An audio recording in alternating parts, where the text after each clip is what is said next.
Hey guys, what is up? In today's video, we are going to show you how to set up alert box on your Streamlabs. Now, this is assume again that you have your Streamlabs desktop fired up, you've downloaded and installed it in your PC, and you want to have an alert box on your stream. So how do you do this? It's very, very easy. All you need to do is go to your sources here. As you can see, sources, we have PNG overlay, we have audio input, and we have screen capture.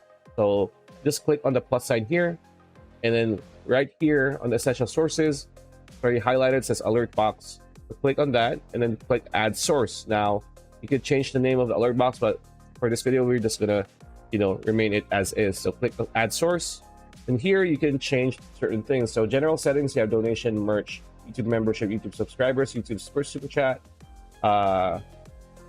and you also have advanced settings here and browser settings that you could just edit to your liking. So click close, and here you're gonna see this is how big the alert box is or where it is. So you can just click and drag your mouse where you want to see your alerts here. So for example, we want it not too big, so let's make it this small. So once you get an alert box, once you get an alert, so if somebody followed you or gave you a dono, it'll pop up here, and it's the standard one. So that's pretty much it. That's the video. Hope you liked it. Like, comment, share, subscribe, ring that bell icon. We'll see you on the next one.